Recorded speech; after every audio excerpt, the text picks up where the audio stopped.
Voy a explicar el movimiento de la canica que pasa por el trayecto de la curva mediante el movimiento circular. Tenemos la introducción. Como ya sabemos, pues la energía es lo importante para entender el funcionamiento de la mini montaña rusa.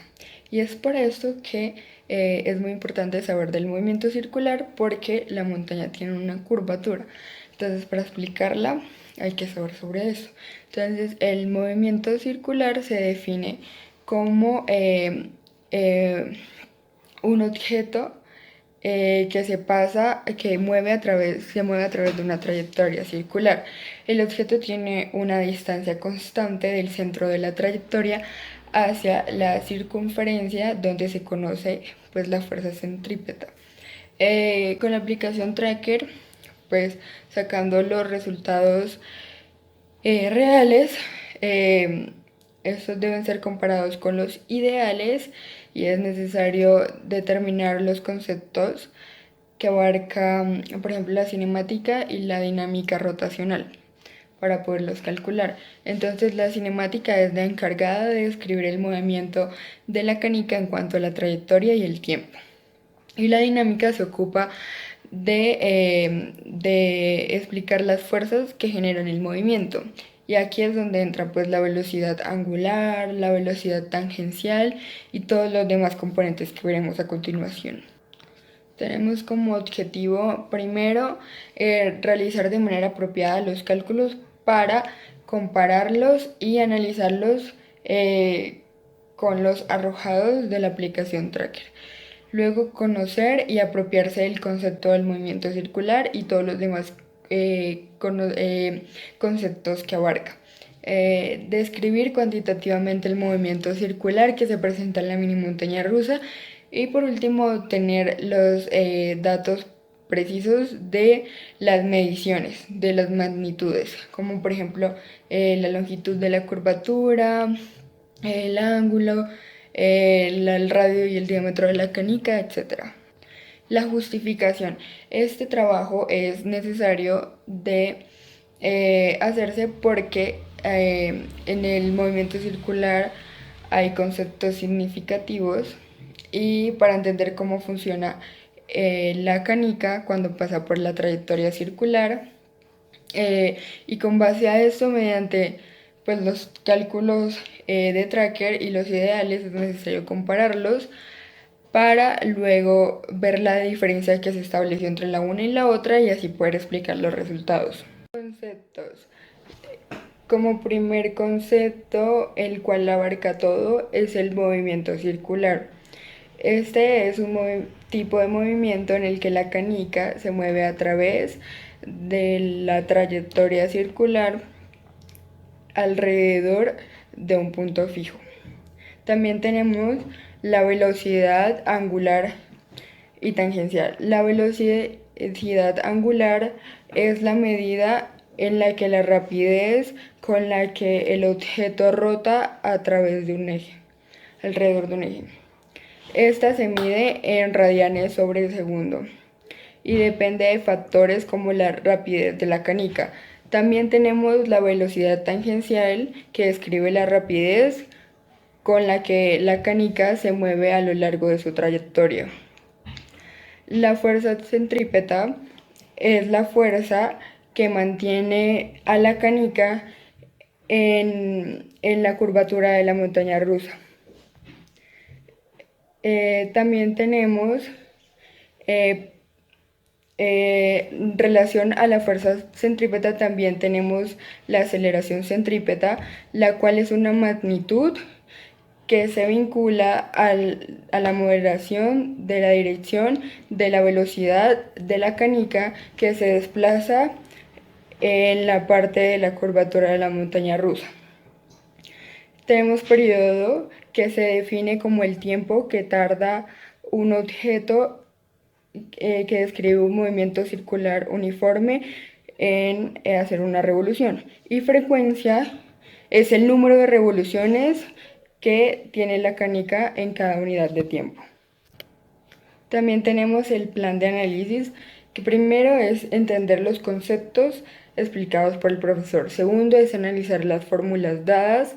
Tercero es realizar un video donde Tracker siga el movimiento circular de la canica en el trayecto de la montaña rusa. Esto sería los cálculos reales, y los cálculos ideales serían los teóricos. Y luego comparar los resultados reales e ideales y explicarlos. Bueno, ahora voy a explicar un poco sobre los resultados ideales y reales, ¿no? Entonces tenemos los componentes: velocidad angular, aceleración tangencial, aceleración centrípeta, fuerza centrípeta, aceleración circular, periodo y frecuencia. Entonces tenemos que, cabe recalcar que mi radio fue de 0,0335 metros y mi masa de la canica fue de 0,06 kilogramos. Entonces, tenemos que Tracker votó como resultado en la primera velocidad 0,64 metros sobre segundo y en la segunda 0,327 metros sobre segundo. Entonces tenemos que la velocidad angular fue calculada con la fórmula de velocidad sobre radio. Luego tenemos la aceleración tangencial, que fue calculada con la fórmula velocidad final al cuadrado menos velocidad inicial al cuadrado sobre 2 por delta R. Delta R viene siendo la longitud de la curva. La aceleración angular fue calculada con la fórmula aceleración tangencial, la calculada anteriormente, sobre el radio. Luego calculé la aceleración centrípeta, que es con la fórmula de velocidad angular por el radio. Luego la fuerza centrípeta, que fue calculada con la masa por la aceleración centrípeta. Y luego la aceleración circular, que fue calculada con raíz de aceleración centrípeta al cuadrado más aceleración tangencial al cuadrado. Para calcular esto del periodo con las fuerzas no conservativas, o sea, la fricción, fue calculada con delta F más delta KR igual a W por fuerzas no conservativas. Por lo tanto, se utiliza la fuerza de rotación y mi fricción fue de 0,2196 newtons, ¿no? Entonces, lo siguiente sería calcular W, que es con la fórmula de 2 menos fricción delta R, que es la longitud del radio, 1 a la 2, perdón, un medio por la masa por la velocidad inicial al cuadrado más la masa por la gravedad por altura. Y esto es dividido el momento de inercia. El momento de inercia fue calculado con la fórmula de 2/5 por la masa por el radio al cuadrado. Luego de esto, la inercia dio 2,445 por 10 a la menos 0,3. Y esos fueron los cálculos reales. Los cálculos ideales, fueron calculados porque la velocidad inicial me dio 1,98 metros sobre segundo y la velocidad final me dio 1,017 metros sobre segundo. Entonces lo calculé con la fórmula con la aceleración centrípeta, que es velocidad al cuadrado sobre el radio. Luego la fuerza centrípeta, que es masa por aceleración centrípeta. Luego saqué el ángulo, que me dio 180 grados, y el ángulo lo multipliqué por pi sobre el 180 grados. 180. Y eso me dio 3,14. Entonces luego calculé delta B, que es el radio multiplicado por el ángulo anteriormente dado. Y luego la aceleración tangencial, que fue hecha por la fórmula de velocidad final al cuadrado menos velocidad inicial al cuadrado, todo esto dividido en 2 por delta B, que fue lo anterior hecho. Luego sigue la aceleración angular, que la calculé con la fórmula de velocidad final menos velocidad inicial sobre el tiempo me dio 0,2. Luego la aceleración circular, que obviamente se calcula con la raíz de la aceleración centrípeta al cuadrado más la aceleración tangencial al cuadrado. Y por último la velocidad angular, que se calcula con la velocidad dividida en el radio, y eso fue todo. Bueno, tenemos la primera pregunta, que es ¿cuál es la velocidad angular de la canica cuando se mueve en una curvatura de la montaña rusa? La primera, el cálculo real me dio 19,39 radianes sobre segundo. En el primer tramo, en el segundo 9,76 radianes sobre segundo. Y en el ideal 59,10 radianes sobre segundo, y en la velocidad final 0,50 radianes sobre segundo. Por lo tanto, la velocidad angular depende del radio de la curvatura y la velocidad con la que pasa la canica por ahí, hasta la fuerza centrípeta, que hace que la canica se mantenga en la curvatura. Y estas fueron las expresiones que utilicé para calcular, fue velocidad sobre radio. Luego la siguiente pregunta dice, ¿cómo se relaciona la velocidad lineal de la canica con su velocidad angular en el movimiento circular?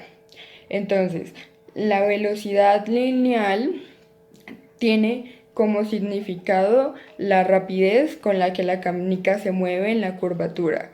Esta se mide en unidades de longitud sobre tiempo y está entrelazada con la velocidad angular, que es la rapidez con la que la canica gira en un eje, y se mide en radianes sobre segundo. Luego tenemos la siguiente pregunta, que es ¿cuál es el periodo del movimiento circular de la canica de la montaña rusa? El periodo fue calculado con la fuerza, sabiendo la fuerza de fricción, y dio como resultado en el real 0,32 segundos en el primer tramo, y en el segundo 0,64 segundos.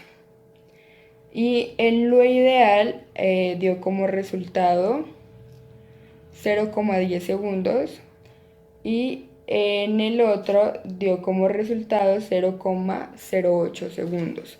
Entonces, el periodo es importante porque nos hace saber cuánto tarda la canica en dar una vuelta completa en la curvatura. Y calculamos la inercia también, donde anteriormente lo dije. Y también incluimos la fricción. Luego la otra pregunta es ¿cómo varía la aceleración de la canica cuando se mueve en la montaña rusa, ¿no? Entonces, esta varía por la fuerza centrípeta.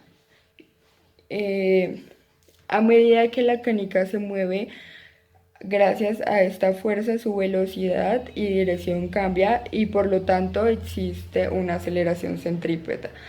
Además de esto, también está la aceleración tangencial, que es perpendicular a esta. Luego dice qué fuerzas actúan sobre la canica cuando se mueve en el movimiento circular de la montaña rusa. Esta está la fuerza centrípeta, que esta hace que la canica se mueva en la curva en dirección hacia el centro. Y la gravitatoria y la fricción también la tenemos. La gravitatoria es la que todo tiene, y la fricción es la que se opone al movimiento de la canica y puede minimizar su velocidad. Luego dice, ¿cuál es la fuerza centrípeta que actúa sobre la canica cuando se mueve en la curva en la montaña rusa? Con la expresión anteriormente dicha, que es